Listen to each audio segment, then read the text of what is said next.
Sur un 5e. Action! Dans les jardins du château de Villandry, l'inspecteur Lapierre rencontre Monsieur Ségur, un riche banquier dont la fille a été enlevée. Cette scène sera l'une des premières du téléfilm réalisé par Alain Chocard et soutenu financièrement par la région à hauteur de 75 000 €.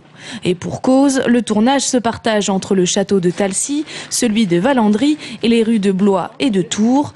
Un choix du réalisateur qui recherchait avant tout une diversité des monuments historiques et des paysages. Venir ici, dans cette région, dans tous ces lieux assez incroyables, avec toute la richesse que la région nous a offerte, vous amenez des fiacres, des chevaux et des personnages à costume. Il y a déjà, avant même de commencer la journée, il y a une vraie excitation à filmer.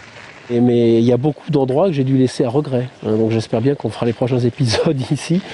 18 techniciens, 8 comédiens et 167 figurants de la région participent au tournage. L'histoire de Vidocq est ici un peu revisitée, avec notamment l'introduction de personnages inventés, comme celui de l'inspecteur Lapierre.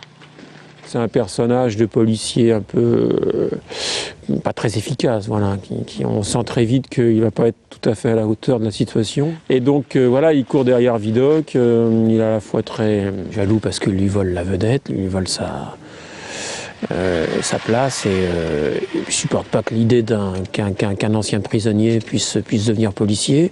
Film d'époque oblige, costumes, cascades et chevaux sont à l'honneur. Et pour cela, la production a donc fait appel à une entreprise locale installée à Romorantin.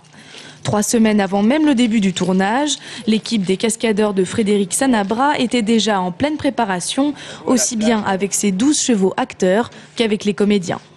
Toute l'évaluation se fait avec le comédien, on voit avec quel cheval il s'entend le mieux et ensuite on travaille les scènes qu'il a à travailler. Et nous on lui apprend à monter à cheval en peu de temps, on schématise, on essaie d'aller à l'essentiel. Voilà. Si tout se passe comme prévu, le tournage devrait s'achever à la mi-décembre pour une diffusion prévue sur TF1 au printemps prochain. Un premier téléfilm qui pourrait bien se décliner ensuite en plusieurs épisodes si l'audience est au rendez-vous.